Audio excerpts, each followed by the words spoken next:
Non, j'étais ravi de participer à cette rencontre avec les apprenants de français de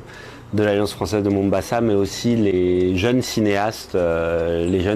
locaux. C'était super intéressant parce qu'en fait, ils avaient des questions assez inattendues, qui portaient moins d'ailleurs sur le Liban que sur le processus créatif lui-même, de comment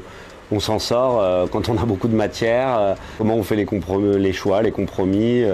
À quoi on renonce, et donc du coup c'était c'était assez passionnant, et moi-même ça m'a obligé à voilà, à réfléchir à des choses, même à réfléchir parfois à des choses auxquelles j'avais pas tellement pensé. Je suis enchanté d'être à Mombasa parce qu'en fait c'était quand on m'a demandé ce qui m'intéressait particulièrement au Kenya, j'ai tout de suite répondu que j'avais envie d'en savoir plus sur la culture swahili, parce que je savais qu'il y avait cette culture très ancienne et mixte qui a un mélange de plusieurs cultures, et notamment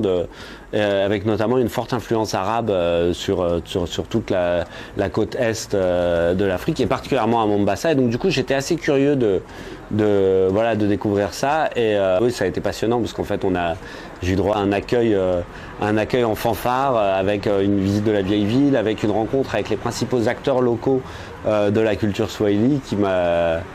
ce qui m'a donné en très peu de temps une idée assez riche de ce qu'il en était, quoi.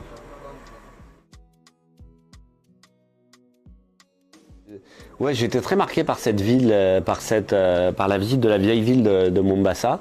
Déjà, j'étais très étonné de la quantité de gens qui parlent encore arabe, alors qu'en fait, c'est une migration qui date de 5 ou 6 générations, donc c'était quelque chose auquel je m'attendais pas, et justement ce mélange d'influences qu'on retrouve partout, notamment dans la cuisine. Là, on est tombé sur une cuisinière incroyable qui s'appelle Khadija, si je ne m'abuse, qui tient un boui-boui de rue en fait, et qui prépare que des choses délicieuses, et qui sont à la fois un mélange de cuisine locale, de cuisine indienne, de cuisine arabe, et le résultat est excellent. Et pendant qu'elle était en train de nous préparer à manger, elle était connectée sur TikTok avec je ne sais pas combien de milliers de followers qui la suivaient. Donc voilà, ça aussi c'était amusant de rencontres de deux mondes, quoi.